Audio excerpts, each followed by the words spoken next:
ruhun yaşadığı boyutta yaşam devam ediyor. Ne zamana kadar? Kıyamete kadar.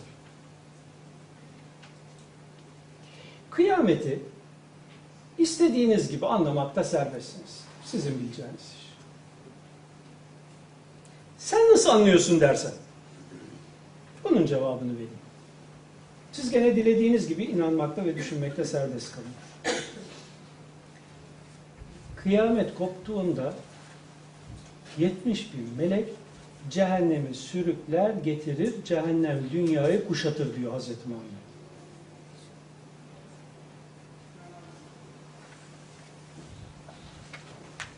Güneş insanlara kıyamette öylesine yaklaşır ki insanlar onun ateşinde kavrulurlar. O günde gölgelik bir yer yoktur diyor. Şimdi biz bugün ne biliyoruz? Biz bugün şunu biliyoruz. Şu anda dünyadan 1.303.000 defa büyük olan Güneş, içindeki helyumu, hidrojeni, nükleer enerjiyle, içinde 15 milyar derece santigrat. 15 milyar ne demek? Hiçbirimiz bilemeyiz. Ne ben ne dünyanın en akıllı, en alim adamı 15 milyarın ne olduğunu tasavvur edemeyiz. Çünkü 1000 dereceye düşse püf deriz, bir anda yok oluruz. Işığını görürüz, daha yüksek hararetlerin de ışığını görürüz. Ama mahiyetinin ne olduğunu gene anlamayız. Güneşin merkezinde 15 milyar 20 arttırma sende kalsın.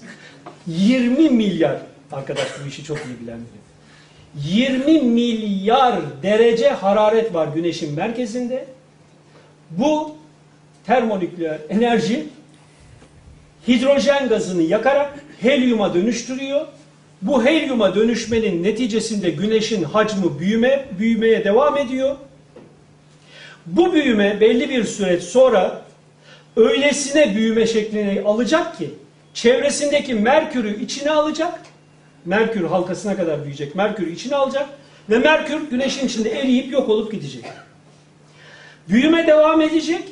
Zaten Merkür'e kadar büyümeye başlaması anından çok daha önce dünyanın üstünde canlı kalmayacak. Güneşin harareti, ısısı dünyayı kuşatacak ve dünyanın üstünde zaten insan diye bir şey varlık, hiçbir varlık canlı kalmayacak. Daha Merkür'e gelmeden, çok daha önceleri. Ondan sonra Venüs'ü de içine alacak. Ondan sonra dünyayı da içine alacak şekilde büyüyecek. Mars'ın sınırlarına yakın bir hale gelen dev kızıl yıldız olacak. Güneş.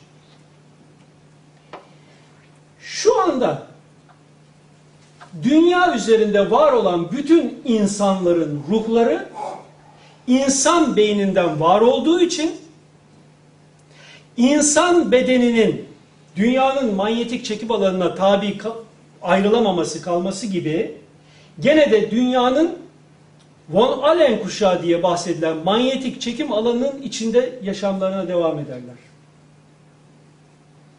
Von Allen kuşağı şöyle sivri gelen, kubbe gelen, dünyaya doğru inen ve altı daha yuvarlak olan bir alandır.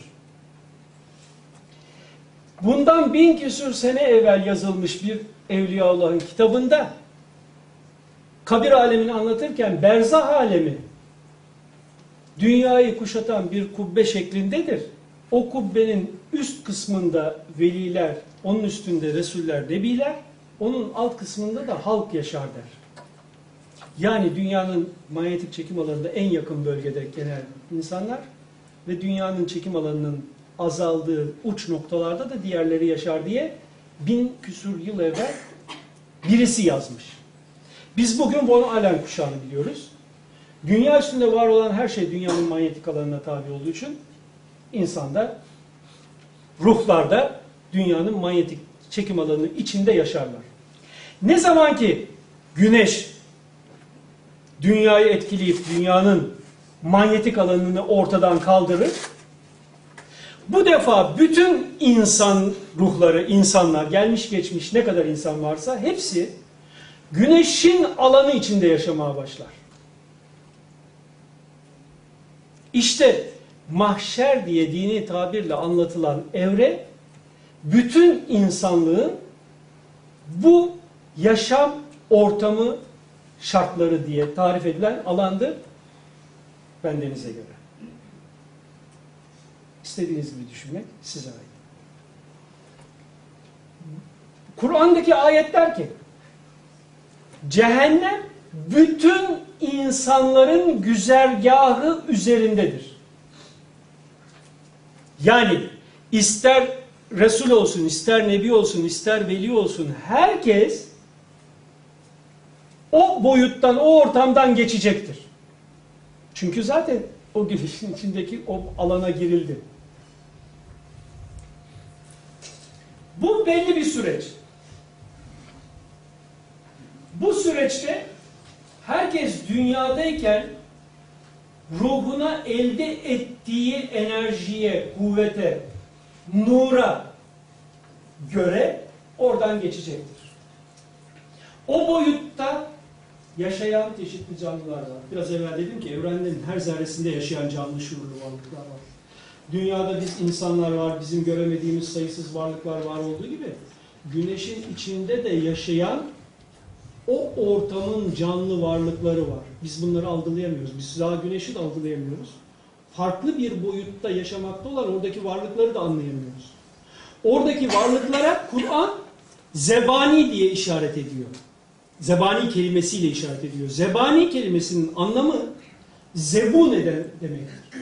Yani insanı aciz, zayıf olarak yakalayıp onu aşağılayan ve onun üzerinde her türlü tasarrufta bulunabilen varlık türü Kur'an'da zebun edici özellikleri dolayısıyla, yani onların üstüne her türlü tasarrufta bulunabilme özelliği dolayısıyla zebani kelimesiyle anlatılmıştır.